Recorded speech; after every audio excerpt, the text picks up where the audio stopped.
Thank you. Welcome. What a great crowd. Thank you for coming out. Aren't we lucky to be in the most beautiful building in Vermont? And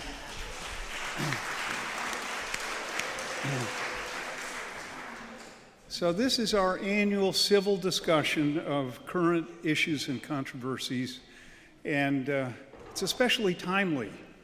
13 months ago, this Sunday, President Biden, who performed abysmally last June 27th, withdrew from his presidential re-election race, opening the way for Vice President Harris to run for president. How long ago that seems now. 13 months ago was when that horrible debate occurred, and then, anyway, look at what we've traveled in the last year. Again, this year, I'm really privileged and delighted, looking forward to the discussion. Oftentimes, we put two opposing viewpoints against each other or candidates scrambling for the same office, and it's more of a competition. But with Sarah and Charity, our two panelists today, I think it'll be more of a friendly discussion. You guys are colleagues. There are 9 state offices in Vermont. Mentally, see how many of them you can think of yourselves. 9 of them.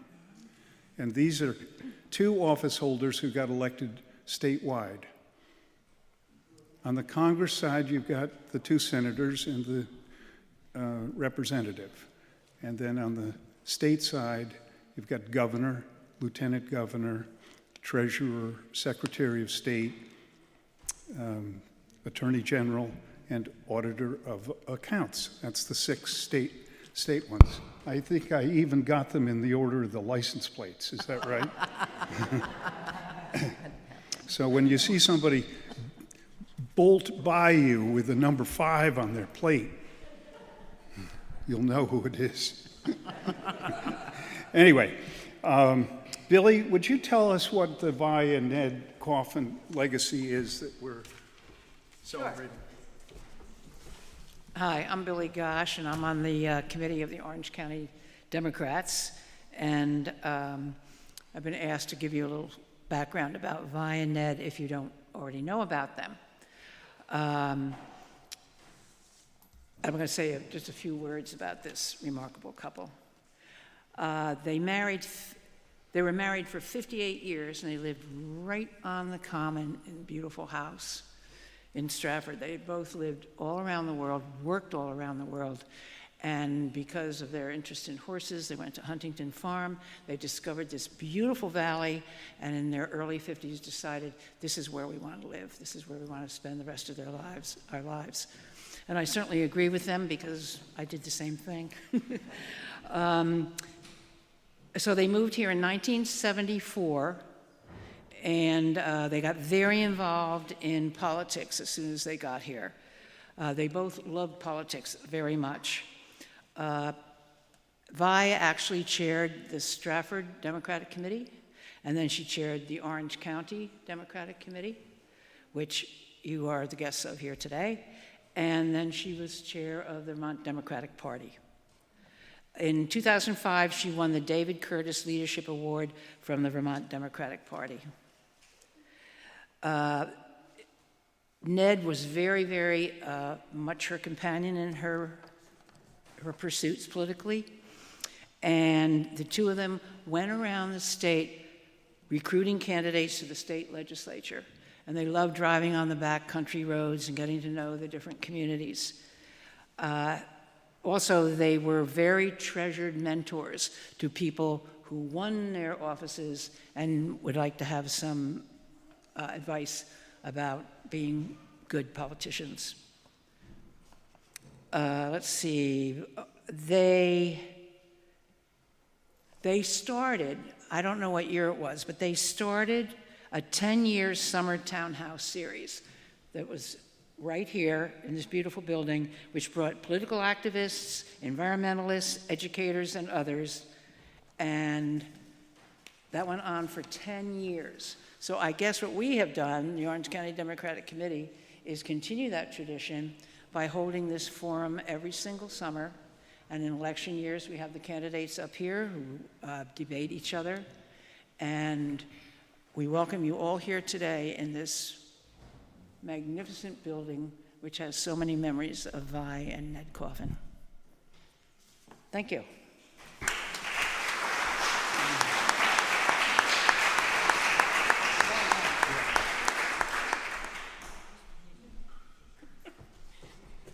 Hello, my name is Mary Chin, and I'm also a member of the Orange County Democratic Committee, and I've been asked to share this with you today.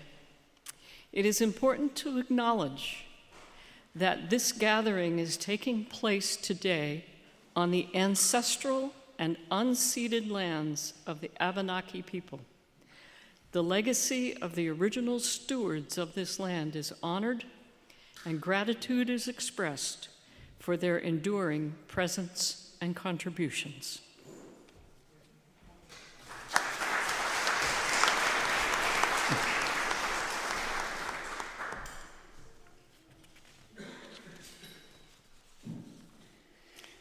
So we're lucky to have Secretary of State Sarah Copeland Hanzas and Attorney General Charity Clark as our panelists. And my goal this year is, well, I suppose every year, is to stimulate a discussion that moves right along, that's upbeat, that's thoughtful and hopeful. But I feel obliged to warn you that I, like many of you, I'm terrified about the present safety of our elections and about the safety of our legal and civil rights. So, though we citizens are all searching for facts, reasons, data to feel optimistic about, we're scared. Your job, of course, is not to falsely reassure us, it's to tell the truth.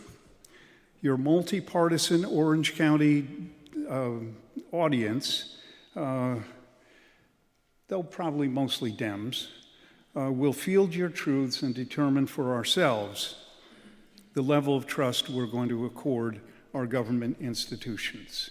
So the underlying question, I think, is are our institutions up to this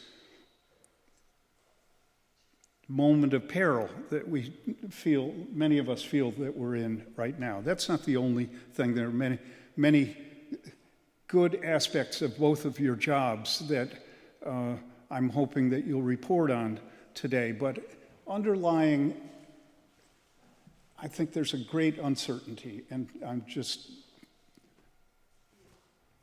feeling for you in that.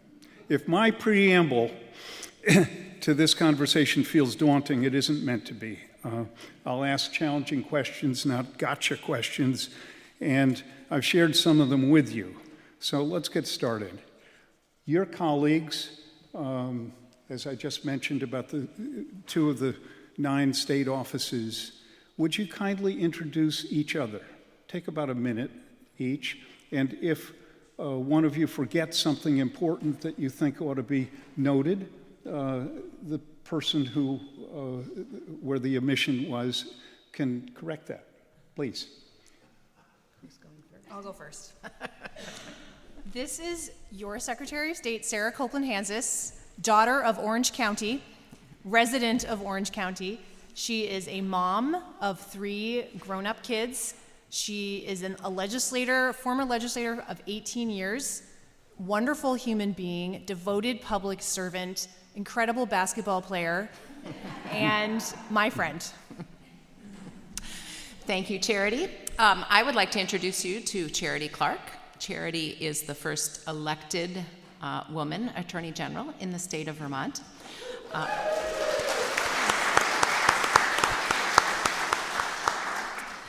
Charity is a lifetime Vermonter, having grown up in southern Vermont.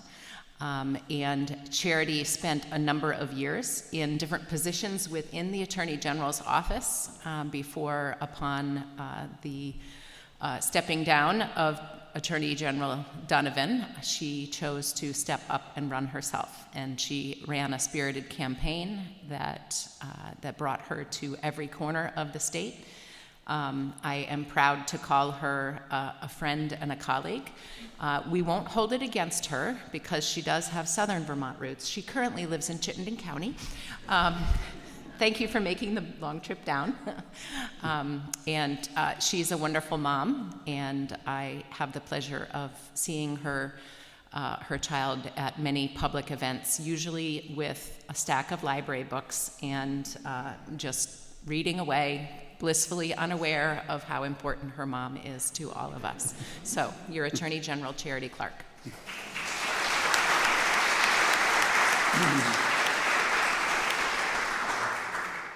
Attorney General Clark, what do you think is the most important issue facing Vermont today?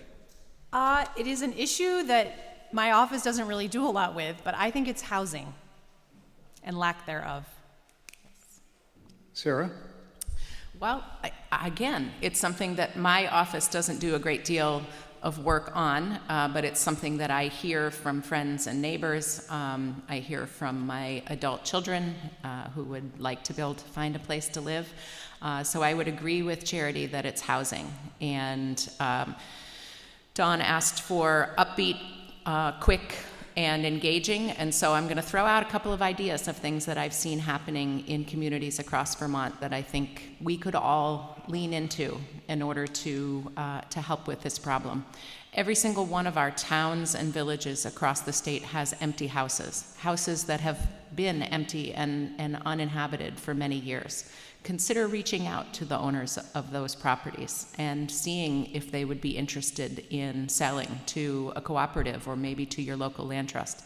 Consider putting an accessory dwelling unit on your own property so that a retiree who's looking to downsize and let their house go to a young family moving in can still stay in their community. So there's a lot that we can all do. You might consider talking amongst your neighbors about local controls on Airbnbs because so many homes that used to be inhabited by people who live here year-round are now short-term rental units, and we need more space for families to live in, and there's lots of ideas out there. What a positive response to a tricky, hard question. Charity, what do you think is the top question that citizens, like we are, ought to be asking about your office? What is it the Attorney General does? Because no one knows. And I found that out the first time that I was running for office, where I was trying to convince people to vote for me, and there was an awkward moment where I realized that they actually didn't even know why they would vote for me because they didn't know what the Attorney General does. May I explain? Please. The Attorney General is the lawyer to the state, and we wear many different hats. We are the largest law office in the state. There's no private law firm bigger than us. We have 100 lawyers, including me. And we provide services to the Agency of Transportation is repaving a section of I-89, and there's a contractor who's going to do the work. We'll review the contract. So it's simple stuff like that. We take referrals from Sarah when something is awry in her office, like campaign finance. We take referrals from the Ethics Commission. We also bring lawsuits if someone violates environmental laws or the Consumer Protection Act. And we also have smaller, but a criminal shop that has a law enforcement agency for internet crimes against children, child sexual abuse material, and we do, in addition, cases relating to extreme violence like murder, attempted murder, and such. So we wear very many different hats, and I could probably go on and on, but that's a little slice of what we do. That's great.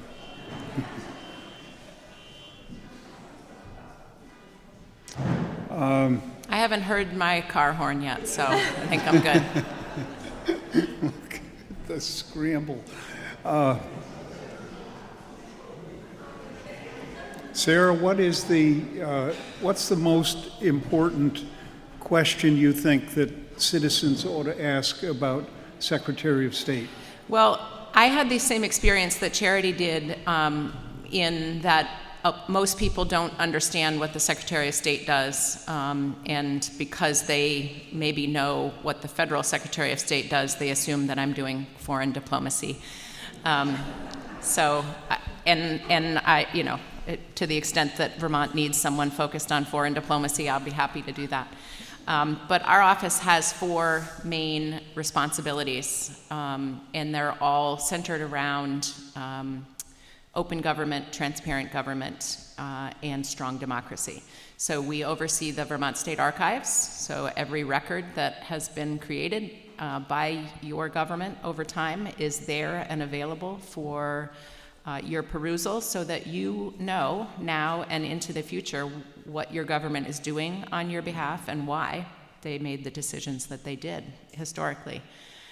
We also register every single business in the state, so that if you have been wronged by a business and you want to look up where they are located and understand more about how to right that wrong, you can come to our business services system in order to see every business that's registered in the state.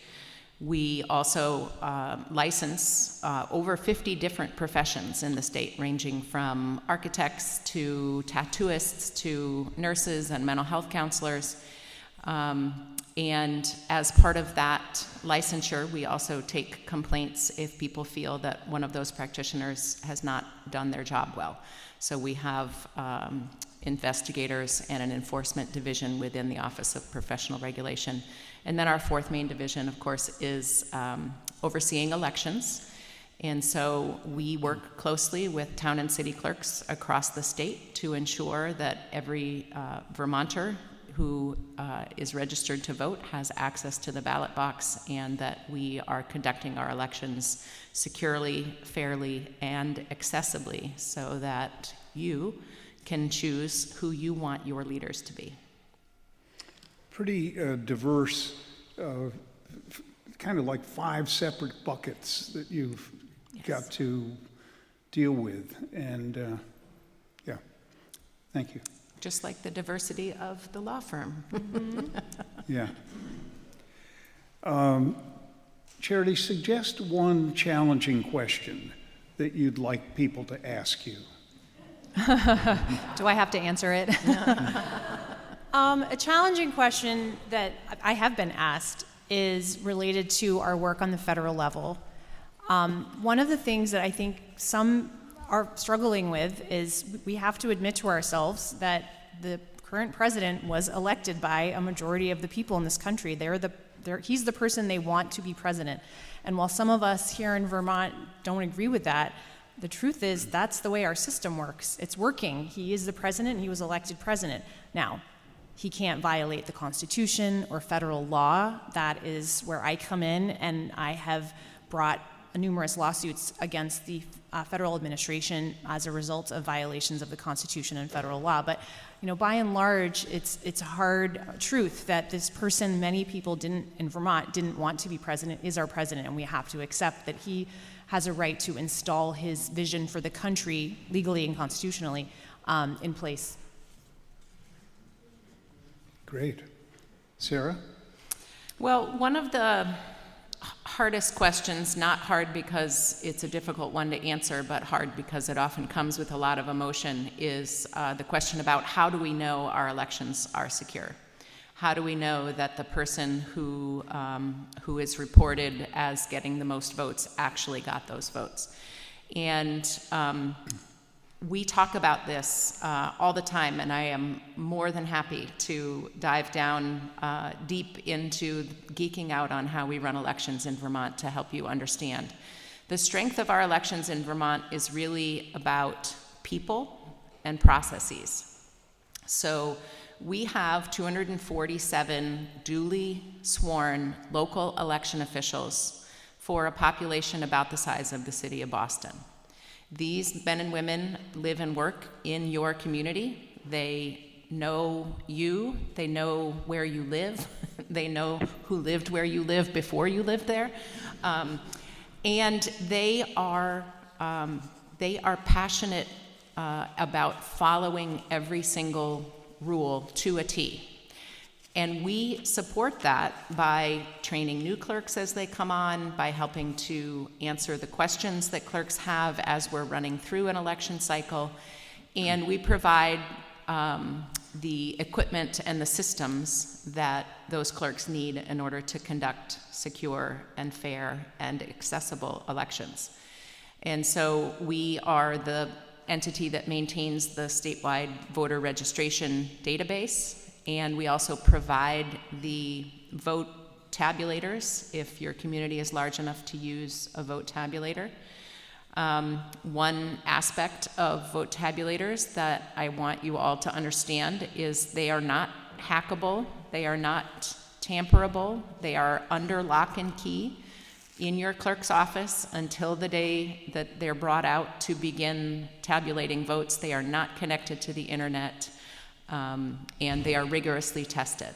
And so the other process that you should know about that helps us feel sure that our elections are secure is we audit a diversity of different towns of different sizes after the election.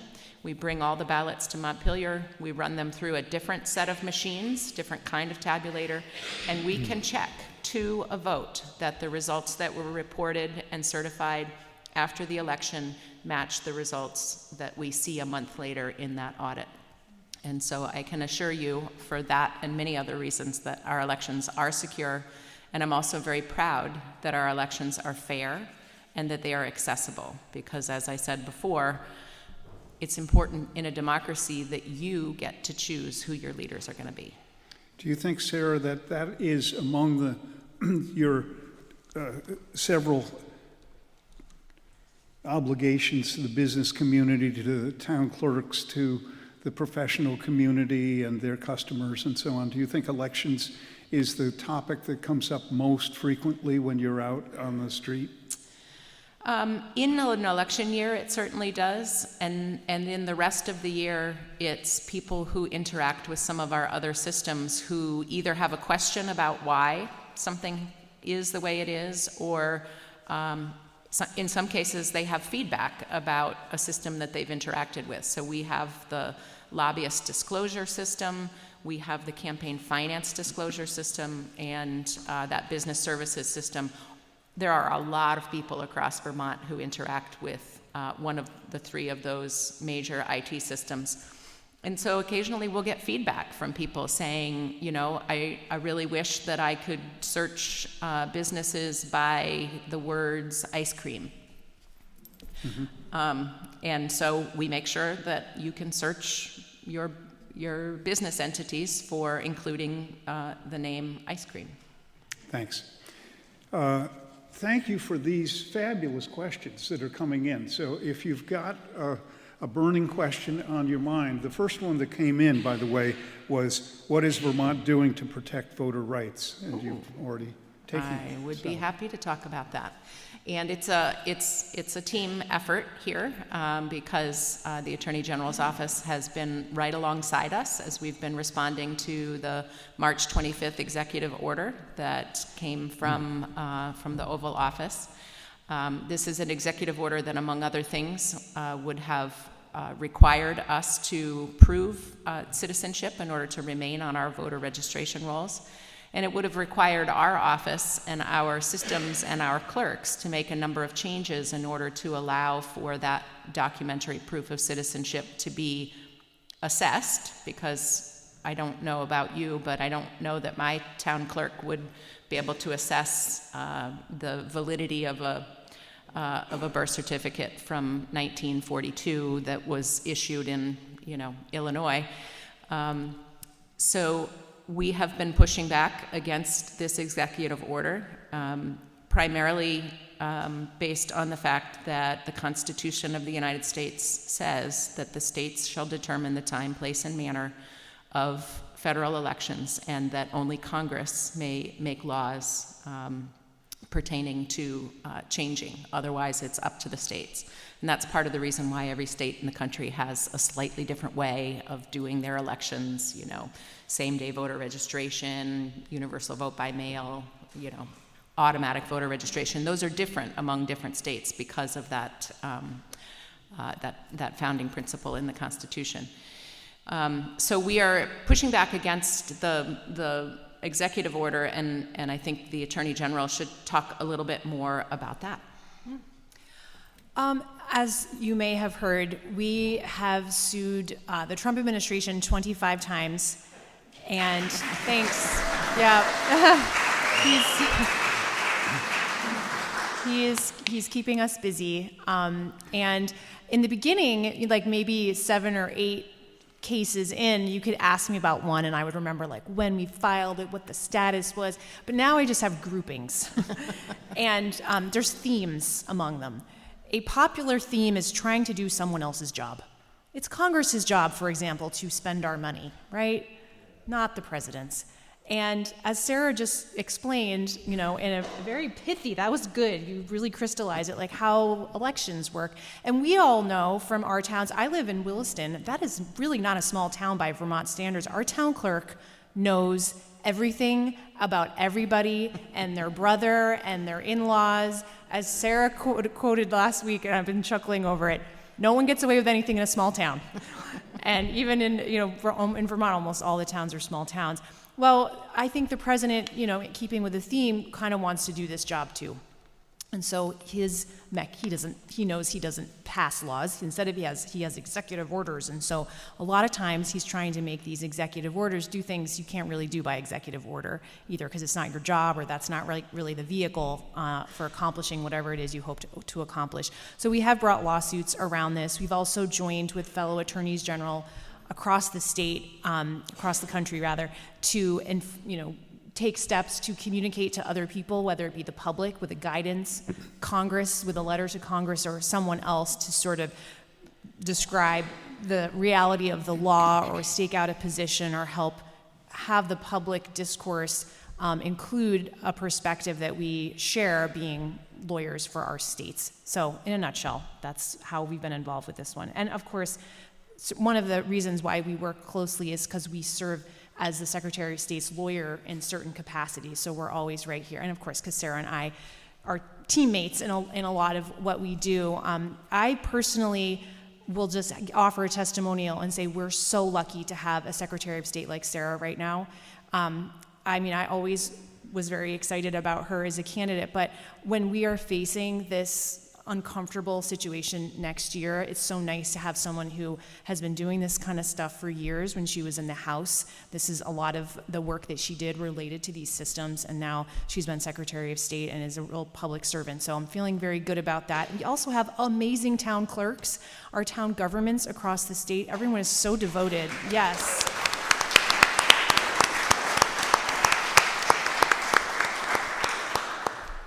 And of course, we all know what good government looks like because we participate in town meeting. I myself went to a town meeting with Peter Orgain here in about 1995, maybe in this building. So we've all been to town meeting and we know how democracy really works. So democracy is alive and well here, and I think when challenged, we Vermonters will stand up for democracy. Thanks.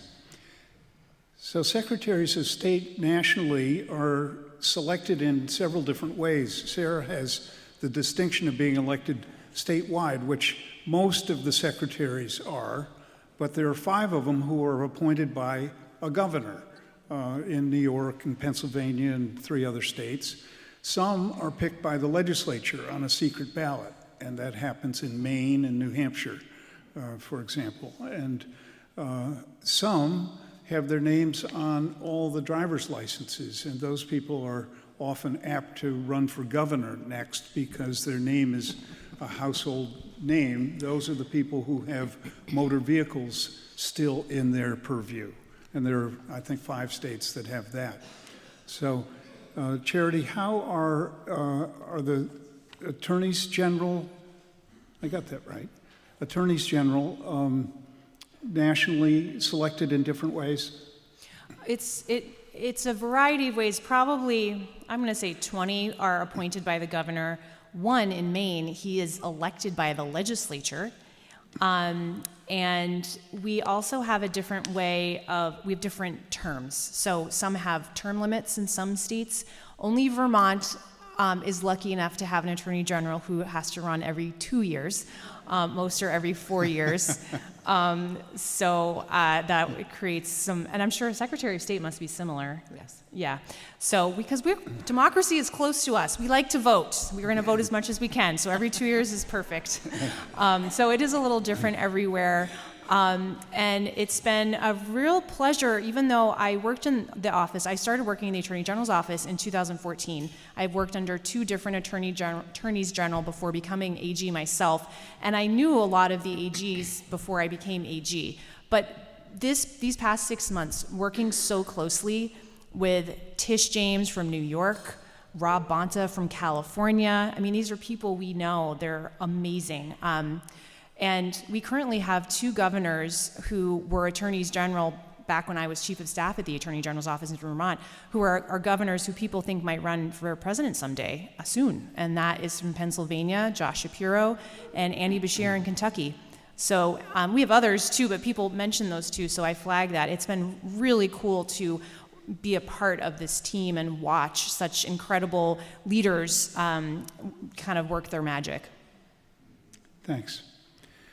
So a hot question that came in: ICE is kidnapping legal migrants and sending them to concentration camps or other unknown places without due process. Is there a plan to dismantle the agreements in Vermont that allow them to operate? That's ICE. How is Vermont protecting its migrants? And it's interesting that Paul Heinz wrote a very good story, or not good story, but a fairly factual story about the apprehension recently of the school superintendent from the town of Winooski, Vermont, who was nabbed at Houston Airport as he came back to the U.S. from Nicaragua, and was interrogated pretty hostily by ICE, that's Immigration and Customs Enforcement, at Houston Airport for more than 4 hours. Last week, a brown-skinned citizen of Florida was stopped for not having a seatbelt on, and in the course of that apprehension, ICE moved in, took the person out of police custody, and I don't know where that person wound up, but it was, one of those nationally significant horror stories. This morning in the New York Times, there was a raid reported on a meat processing plant in Nebraska, in Omaha, and I think the number that sticks in my head was 70 migrants, or not migrants, 70 meat packers were seized in that for having allegedly documentation that was incorrect or fraudulent or something. And so I think the 2 questions are related. Charity, what are you doing about that?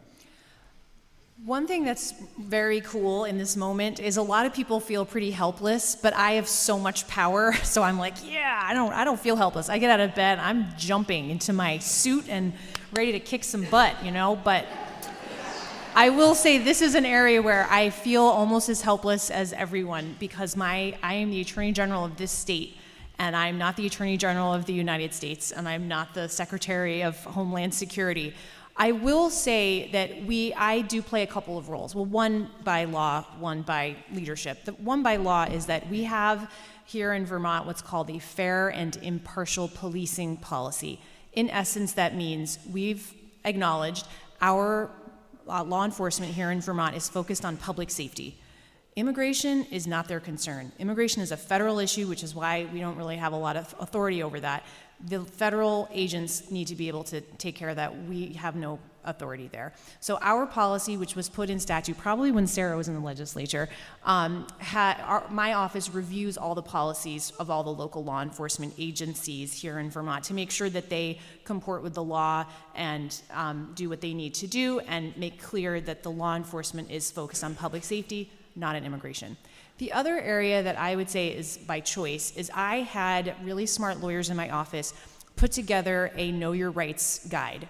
And I highly recommend you check it out.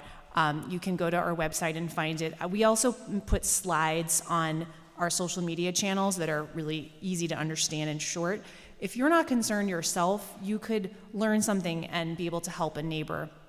And I learned a lot reading that. It's like 15 pages long. There's a lot of good stuff in there. I also posted a reel that on Instagram, a video that had some highlights. I got to speak Spanish, so if you want to chuckle, you can go watch that. But that is something that we wanted to do, and I think that it could be useful. If you have particular concerns about this, because I get asked about this a lot, I'm happy to refer you to some other nonprofits and agencies here in Vermont who can be more helpful than the Attorney General of the state. Great answers. Sarah, neighborhood fear and,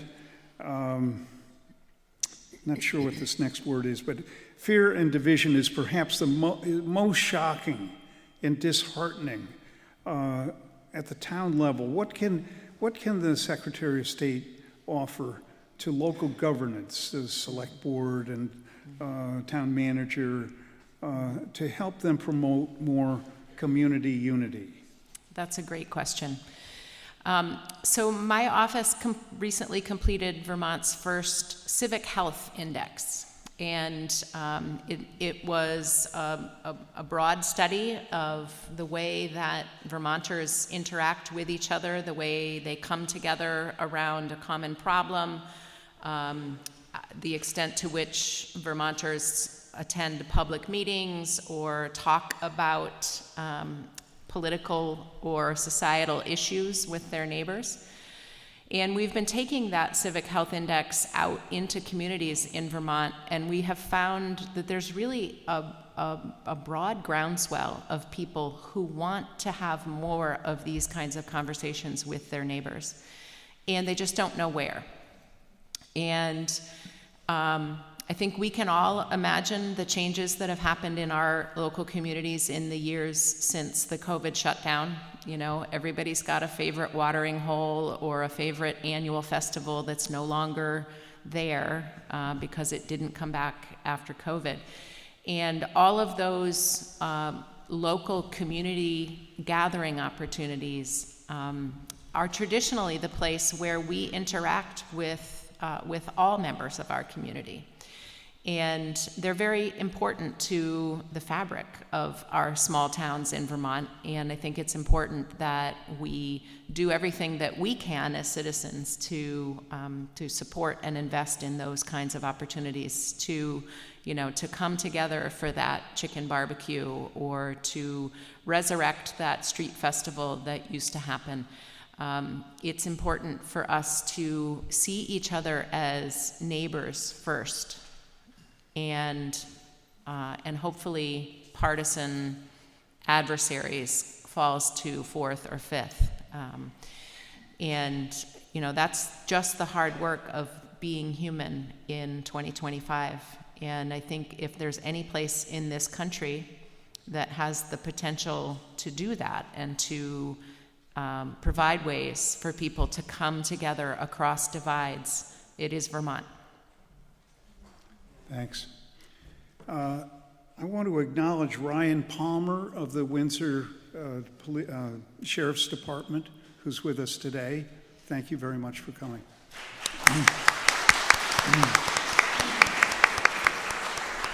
Jim Masland, were you able to stay this long? Anyway, Jim Masland was here earlier, but he had another commitment. And Rebecca Holcomb, would you raise your hand?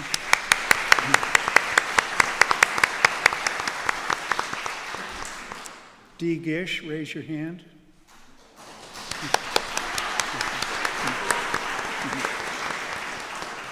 Any other elected officials? Priestley.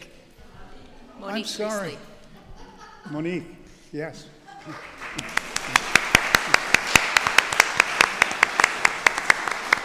Thank you. Where were we? Democracy is close to us. We feel like we like to vote in Vermont, and all of us know about town meeting and participate in that. The new education bill proposes to create school districts of 4,000 to 8,000 students, bigger than a lot of our counties. And it's getting a little hard to read here, but the need for budget will affect Vermonters' sense of what it means to practice democracy, because the units will be so darn big. Yeah. What's your response to that? So I'll just start by reminding you all that the Secretary of State doesn't have a direct role in the conversations that are happening in the legislature right now around how we organize our schools.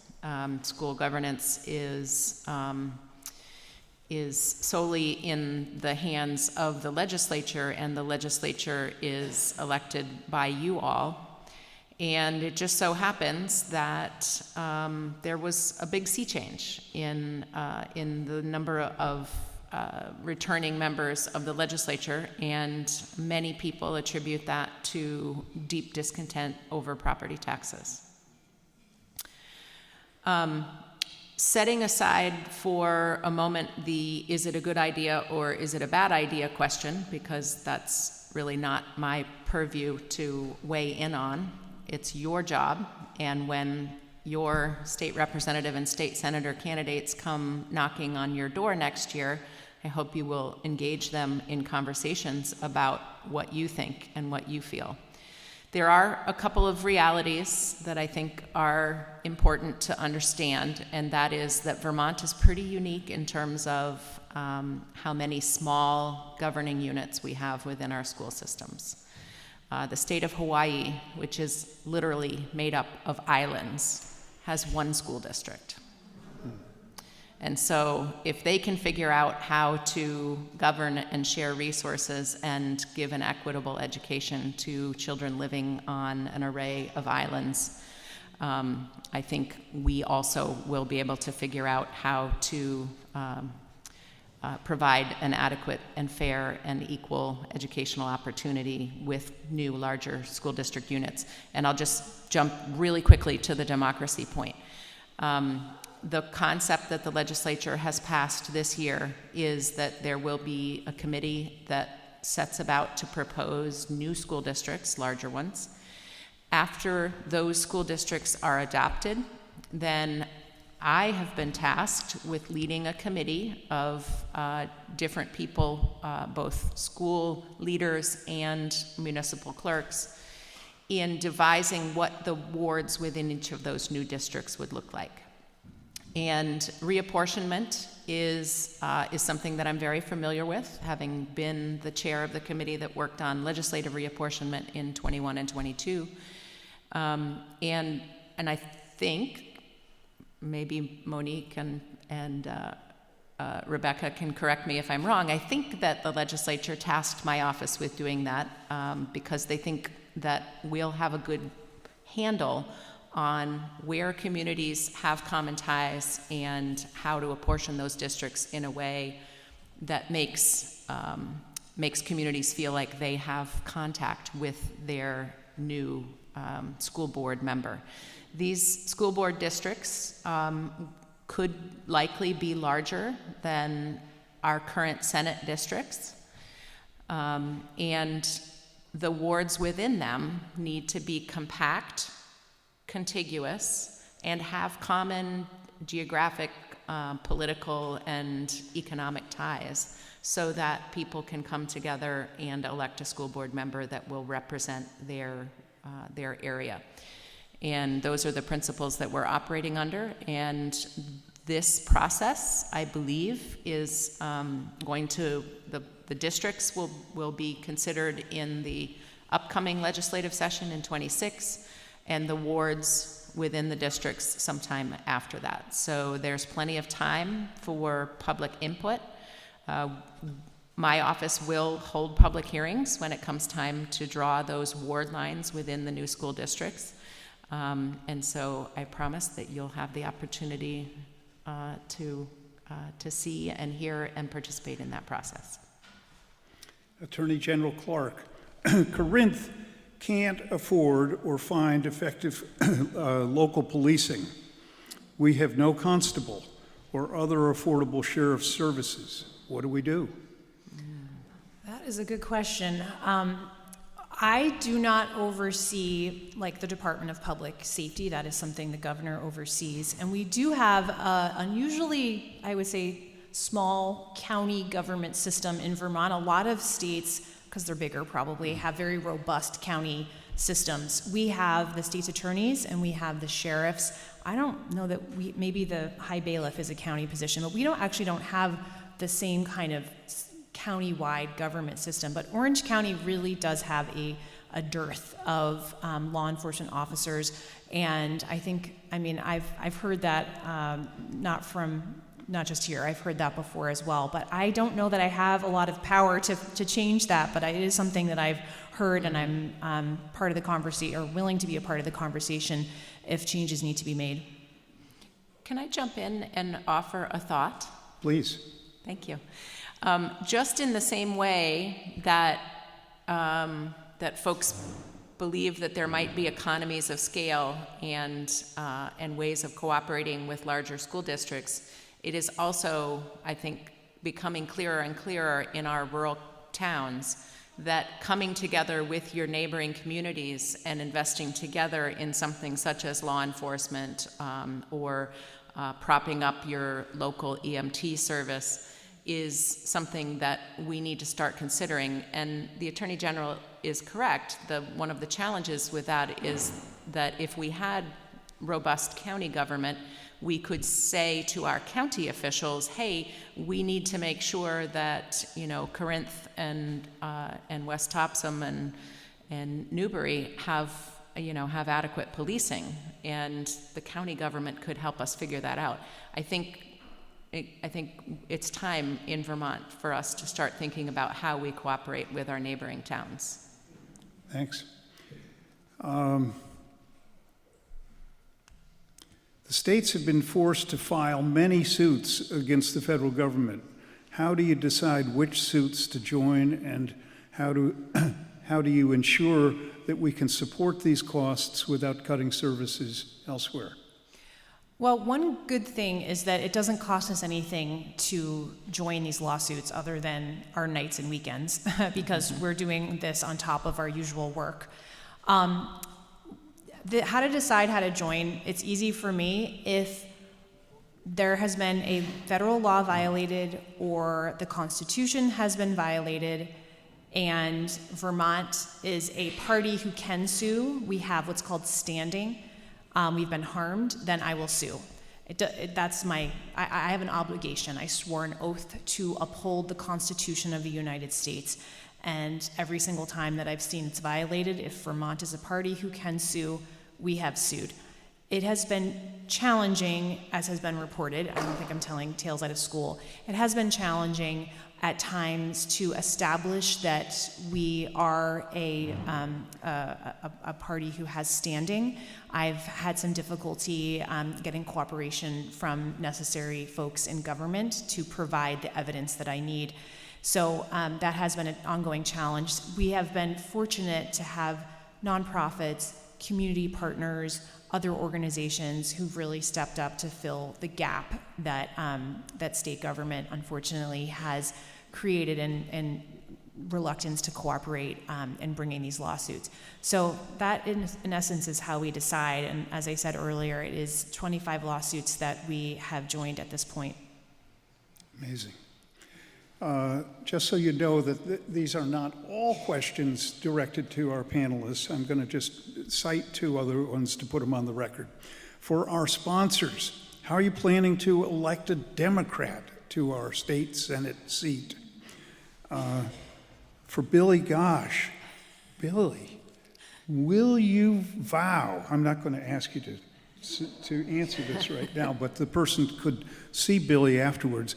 Will you vow to submit your superdelegate vote for the person who has obtained the most votes in the primary for the presidential election? So in the future. We're seeing our time-honored systems pulled apart by the Trump administration. My federal tax dollars are supporting these processes. What are the ways that we can protect or ensure that our institutions are protected? How do we build opposition and support our state? Yeah. Do you want to go first? Do you want me to? Rock, paper, scissors. I'll jump in first on that one. And, you know, I fall back to the power of the people. We live in a democracy where the people elect their government and then hold them accountable for what they're doing. If there are things that are happening that you don't agree with, you have certain rights that are guaranteed to you by virtue of the Constitution. You have rights that some people don't feel safe exercising right now. People of color, people who are newly naturalized, people who speak with an accent might not feel as comfortable and confident as some of us might. And so I want to encourage you to exercise your right to petition your government, exercise your right to freedom of speech, freedom of the press. And those are tools that you can use to gather with like-minded people to try to bring about change. Our next opportunity to vote for that change will be in the 2026 election cycle. And while I don't have much doubt that Vermonters approve of the folks that we've sent to DC, I want to remind you that it is only possible for Charity and I to protect what we're protecting here in Vermont because our legislature is not dominated by people who hold those MAGA beliefs. And so while you use your freedom of speech and your freedom of assembly and freedom of press to protest against things that are happening, and while you might also use your time in 2026 to help a neighboring state elect someone, I want to remind you that the House and Senate leaders that you send to Montpelier are critical for Charity and I to be able to move our legislative agenda and to fight back against the proposals that track very closely to things that are coming from the Trump administration. So please keep an eye on Vermont as we head into 26. That is very well said. I would layer on something, a little more practical advice from your lawyer.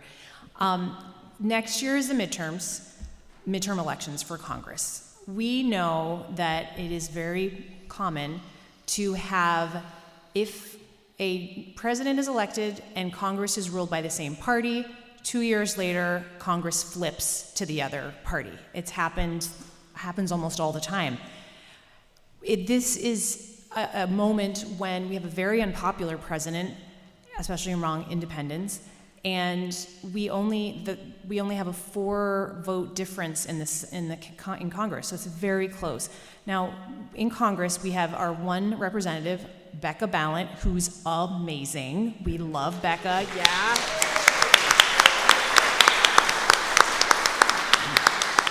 She is absolutely wonderful. We're not worried.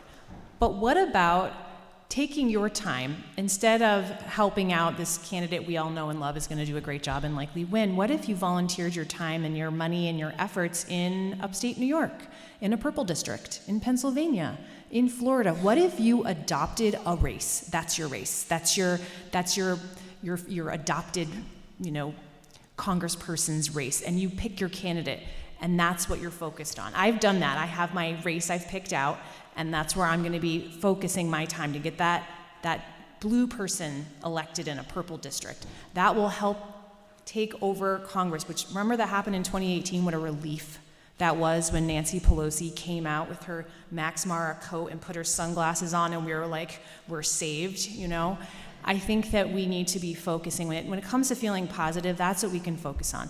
is being able to, 2 years from now, a year and a half from now, get some moderation in this, because right now it's all Republicans and MAGA. I mean, even the moderate Republicans are having a hard time letting their voice be loud, and they're kind of caving to the president's wishes, and it seems to me very skewed. So that's my other thing that I would just add to Sarah's great remarks. Here's an interesting one, question for both of you. It's hard to be upbeat when decades of progressive change are reversed, and how do we become less dependent on federal dollars when they can be leveraged to capitulate to this cruel and destructive administration?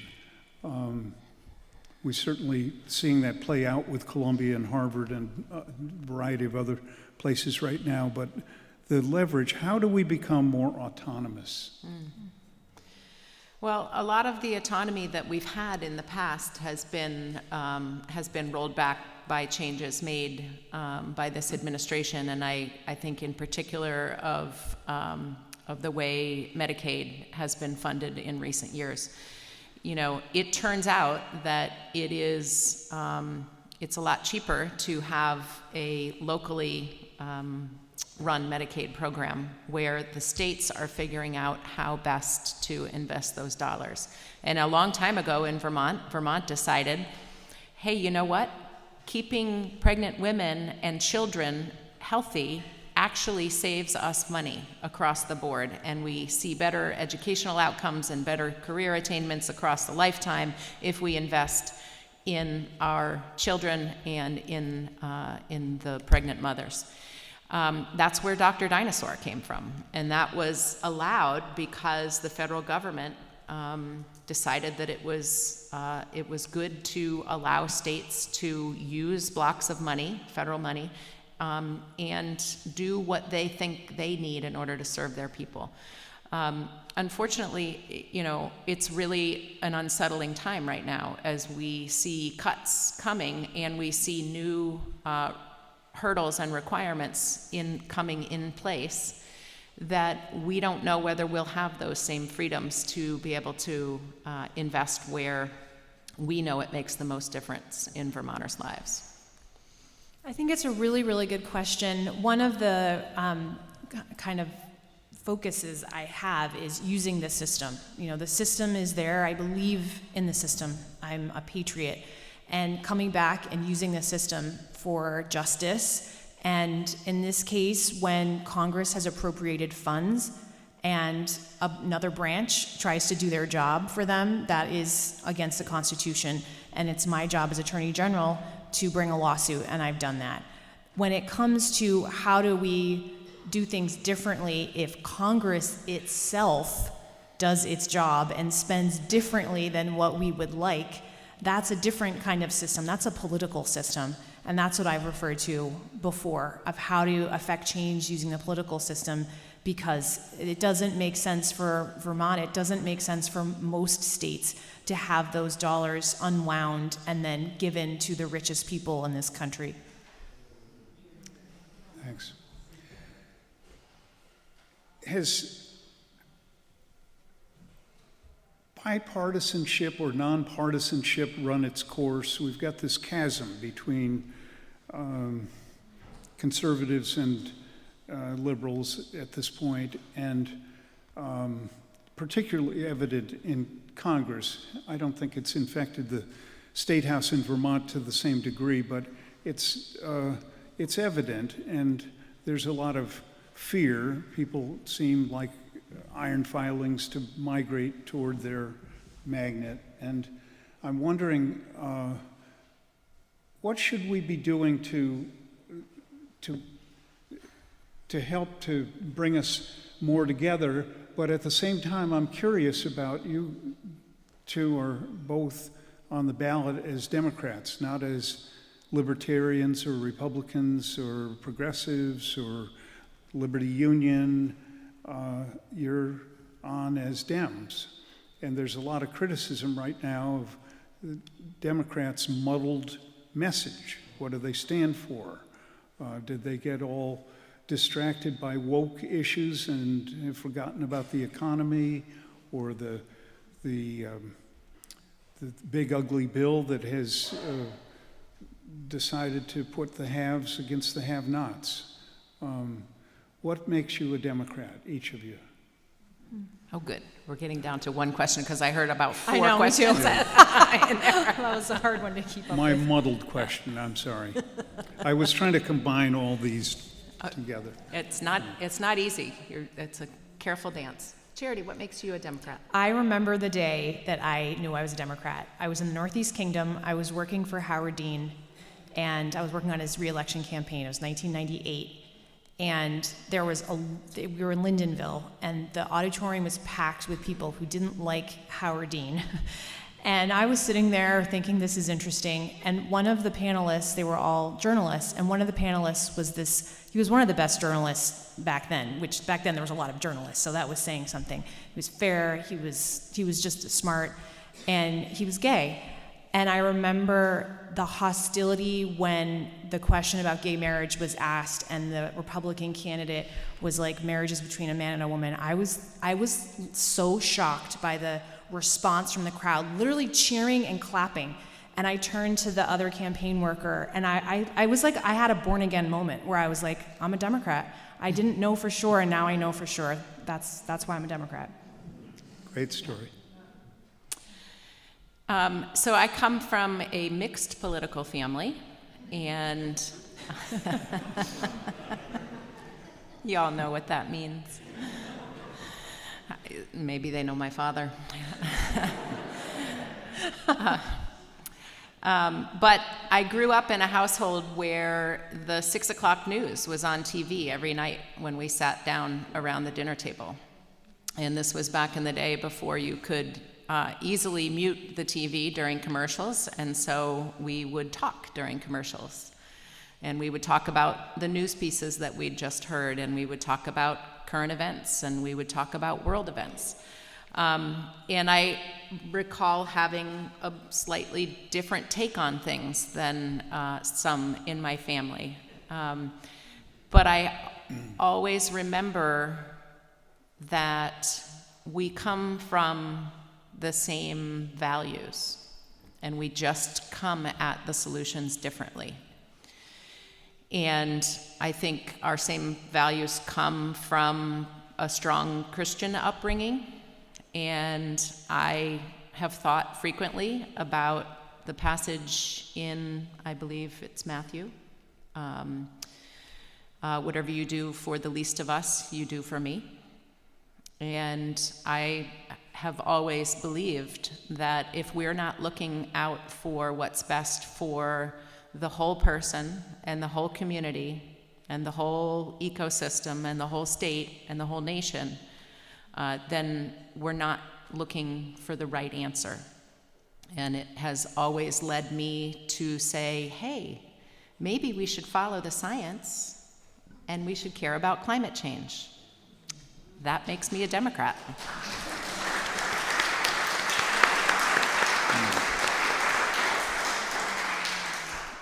Thanks for the insights. In the spring, the Supreme Court decided that decisions by district court judges could not be universally applied to other districts throughout the country, but that class action suits might be applicable in certain cases. However, it was noted that class action suits are more difficult to enact in different situations and places. I'm wondering how difficult it is to pursue class action suits in Vermont, and are there barriers to enacting them here that could be eased through legislative or other means? I actually don't know a lot about class action lawsuits. I've never brought one of those, but I would love to comment a little bit about the decision regarding nationwide injunction. That I was not totally surprised by that, but I also want to point out it's not just cases that we're disappointed not to have a nationwide injunction on. You might recall, I think it was in 2023, there were dueling lawsuits happening around the abortion drug mifepristone, One was in Texas, one was in Washington. They conflicted, they said different things.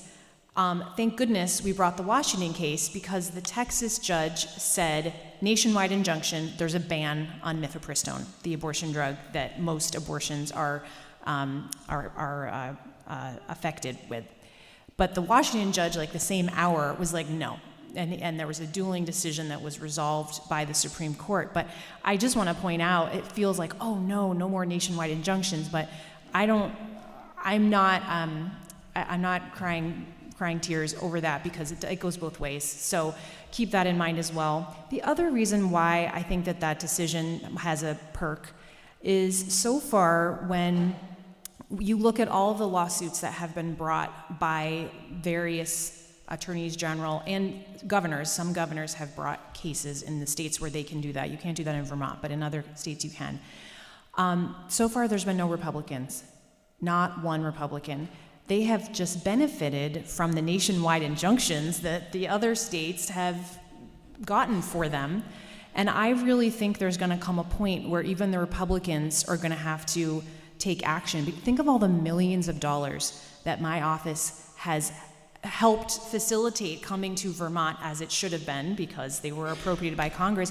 And the red states don't have that. The red states just aren't getting their money unless the Trump administration decides we better give them their money too. There have been a number of cases that he's literally decided, oh, I'm going to act like this is a nationwide injunction because otherwise the red states are going to be in trouble. So there's more to it that makes it, I think, interesting and maybe is just another step toward a more just nation. So I'm not totally pessimistic about that decision. Thanks. Can the Attorney General sue the governor? Can the Attorney General sue the governor? I doubt it. I mean, we can pretty much sue everybody on the state, but how, under what theory? I guess I would need to know what the theory of the case would be, but I doubt it. The governor, I like to joke, is my favorite client. We serve his administration and him, so it's important for us to have a good relationship with him, and traditionally we've always tried to have good relationships with everybody. Or her. That was a long time ago. I was in elementary school, so I didn't work in state government then, but yeah. Great. Everyone talks about building more housing for new residents, but they'll need more than a house. How do we also grow the necessary infrastructure? Schools, water, septic, healthcare, etc. How do we keep all the needs for a good life in balance as Vermont population grows? Thoughts? Well, I think it's clear that we have empty seats in classrooms in many, many communities around the state. Our school population has declined greatly in the last several decades. I graduated from Oxbow High School with 83 other students, and I think Oxbow High School's most recent graduating class was closer to 40. So there's space and capacity there within our school systems. And I think with respect to other infrastructure, it is largely in place in many of our larger communities that have water systems and sewer systems.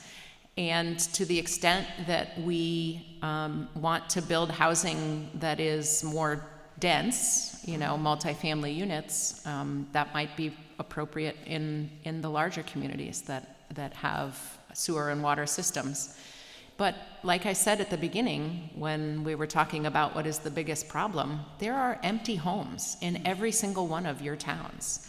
And they're homes that had a functional septic system at one point and had a working well, and maybe could again with a little bit of investment. So there's a lot that can be done even within the infrastructure that we have right now to begin to create more space for people to live.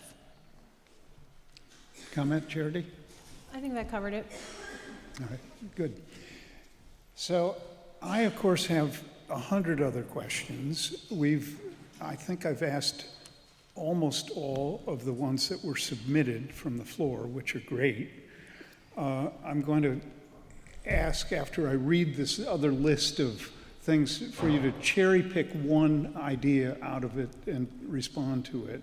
And then I'm going to ask you, what do you feel proudest of having done in the 30 months that each of you has been in office? And can you identify one mistake that you made and what you learned from it? But first I'm going to read the kind of scramble of, for Sarah, I had election fraud. Do we have any in Vermont? Alleged electronic vote tampering. There's a lot on the social media out there about whether this last election was stolen and why the Dems didn't whine about it. Ballot box security. Does the Secretary of State provide a subsidy for towns like Roxbury, Vermont, to have drop boxes that you more convenient than just submitting your early ballot when the town clerk is there? Early voting protections. During COVID-19,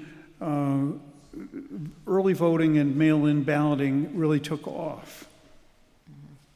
Paper ballot safety net. What's the resistance to having a paper trail backup to machine votes and tabulations?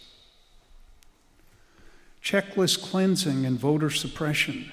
It's happening elsewhere. How about Vermont? Poll watchers. Some places like Arizona, they have guns. Are we taking any measures to prevent that kind of intimidation in Vermont?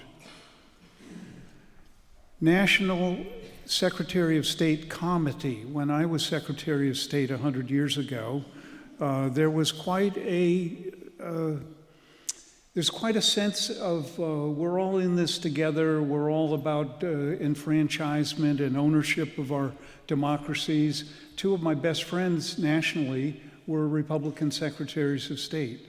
I'm just wondering if any of that still exists. Motor voter. Bill Gardner next door in New Hampshire thought that motor voter was such a, had such potential for fraud that he instituted instead same-day voter registration, which is quite a great convenience. Yes. Do we still have motor voter? Yes. You've got multiple constituencies to appease, both of you. Sarah, you mentioned business community, town clerks, historians, the ledge, governor, licensees, consumers who are maybe mistreated by the licensed professionals. By the way, when I was Secretary of State, we had 32 licensed professions. You've got 50 now. Unbelievable. Town clerk collaboration and conflict. They couldn't stand me because I wanted to expand the franchise, and that was not on the wish list for many of them, not all. Professional regulation and complaint resolution. When I was Secretary of State, we had a 2.5-year backlog of complaints that had not been resolved. I inherited that, by the way, and we beat it back to 2 years. And then finally, Greg Sanford, who was the state archivist at the time, he said, beware of new technologies. If we keep our history on Betamax, we're not going to be able to read it in a while. And so anyway, that's an array for you to choose among. I'm going to read Charity's list now. Trust in government. Are our institutions up to the task of governing today? I got that question from Chris Curtis, actually, who's the head of your Consumer Protection Division. Most complaints are in what areas? And how do you resolve them?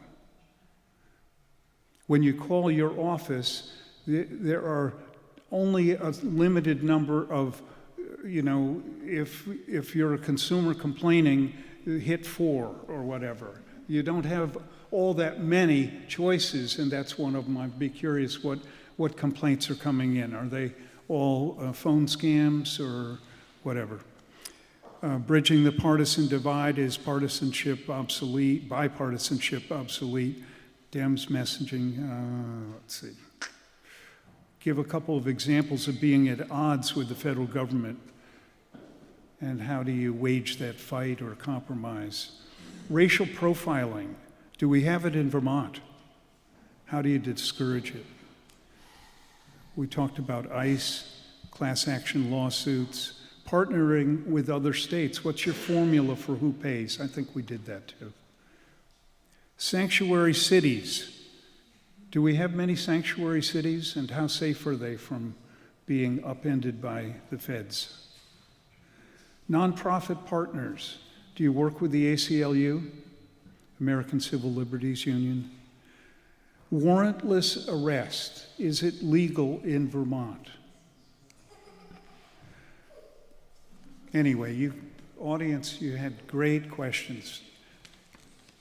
Give us one thing that you're most proud of and one mistake you made and what you learned from it. Thank you. Wow.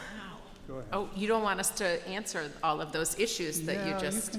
You can figure out which ones you want to feed us. Ah, okay. I think one of the things that I'm most proud of that we've accomplished in the time that I've been Secretary of State is reinvesting in the Safe at Home program. This is a program that when I came into office sort of felt like a sleepy 3-ring binder that somebody forgot was up on the shelf and wasn't paying a lot of attention to. But it's a really important program, and it's an important part of people's safety plan when they're escaping stalking or domestic violence or human trafficking. And then the legislature extended eligibility for the Safe at Home program to healthcare providers and recipients of certain kinds of protected healthcare. And I think we can all imagine sort of the small p political climate out there around reproductive rights, around gender affirming care, and that people who need those services could become a target in the future. So we really invested in the Safe at Home program to make it easier for someone who's fleeing a bad situation, whichever of those categories they find themselves in, because it used to be that you had to download a PDF, print it out, fill it out, and mail it back to our office. Or you had to go to a local domestic violence agency and sit down with a DV advocate to get signed up for the program. We built a portal. Welcome to the 21st century. You can now register for the Safe at Home program through that portal. We can push out information to the participants in the program, and they can submit questions or requests to us directly through that portal. And so I'm really proud of that. That's one of the things that I am most proud of, and I'm taking it on the road to share it with other secretaries of state in hopes that they will do a similar modernization with their Safe at Home program. How great. Wonderful.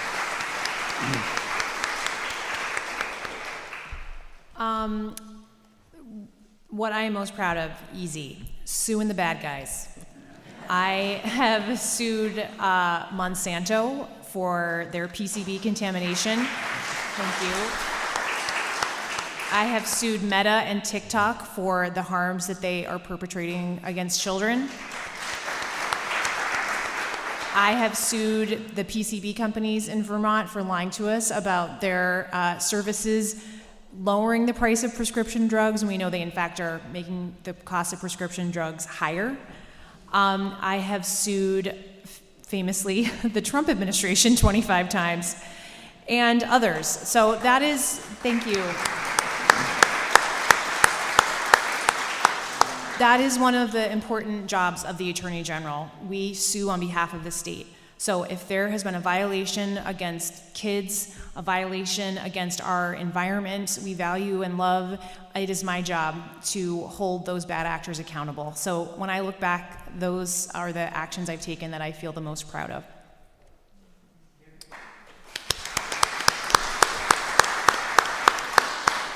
Are any of those earlier, that roster of short answers that you want to clean up? Any of them that, Yes, the menu that you offered us. I would address something that might not feel the most compelling, but it is the way that most Vermonters interface with my office, and that is through scams and consumer problems. We run the Consumer Assistance Program. You can call them at 1-800-649-2424. I like to joke I have that tattooed on my arm, but I don't, it's in my head. You can call if you have any problems, if you think you're being scammed, if you think your neighbor's being scammed, if you bought something and it doesn't work anymore and they won't take it back, you can call the Consumer Assistance Program. It's totally free. It's existed for over 40 years. It's located at the University of Vermont. It's a partnership between UVM and my office. We receive over 10,000 contacts with consumers, Vermonters, every year, and we receive 5,000 scam reports. We are receiving complaints of people losing hundreds of thousands of dollars, some losing, $25. So feel free anytime, call the Consumer Assistance Program. I will highlight, since I'm on this topic, the top complaints that we get. When it comes to complaints, like not criminals overseas trying to scam you, but an actual business here in Vermont, the number one complaint is home improvement. Home improvement issues, because it's expensive, and just because someone is good at building your deck doesn't necessarily mean they're good at running a small business. So we have a small business advocate and a home improvement specialist to kind of help resolve those complaints. Sometimes it's the contractor who's calling, this guy's not paying me, so we have people to deal with that. When it comes to scams, the far and away, by far, the most common scam, because it's the most effective, so protect yourself from the following. It is the computer tech support scam. Computer tech support, very effective. Never let anybody allow anyone to remotely access your computer. Take your computer and go to Hanover or wherever the local, fix-it shop is. Don't let someone access your computer. They could literally steal all of your money. And we've had tragic, heartbreaking situations, people losing their entire retirement because they fell for that scam. So, little PSA for you today. thank you. Sarah? I think what I wanted to dive into, you talked about vote tampering and a paper trail. And as I said earlier this afternoon, every state decides how they are going to administer their own elections. It's laid out that way in our Constitution. Almost every single state, I believe only Louisiana, does not have a paper ballot. And so every single state has the ability to come back and do an audit. Many of them do an audit the way we do an audit, which is to routinely spot check a number of voting wards or districts or communities and double check that the results that were announced match what the paper ballots say. And so I don't worry about vote tampering. I think what we may want to be more worried about is issues that may arise if the SAVE Act, or if the SAVE Act is the bill moving through Congress that would accomplish what the president was trying to do through his March 25th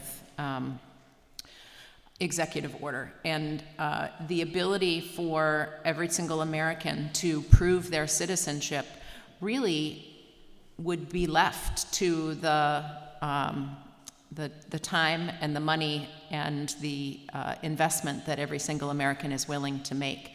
And to me, that's too high a hurdle to put in front of someone who's living in a democracy, who is a citizen here, and who has the right to vote. The price of voting should not be the $130 that you have to spend to get a United States passport. And what I say time and time again is that if the federal government thinks it's important to prove citizenship in order to remain on the voter registration rolls, then the federal government should designate an agency that provides your proof of citizenship to you free. Period. End of story.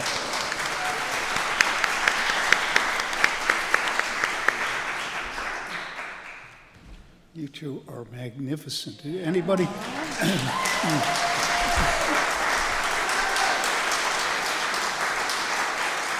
So I didn't ask the obvious question, do either of you have plans to be governor someday? I don't think that, anyway, I think she'd be great. We got a great I said I think she'd be great. I think we got a great demonstration of two extraordinarily competent, wonderful state leaders. Thank you very much. I've got one.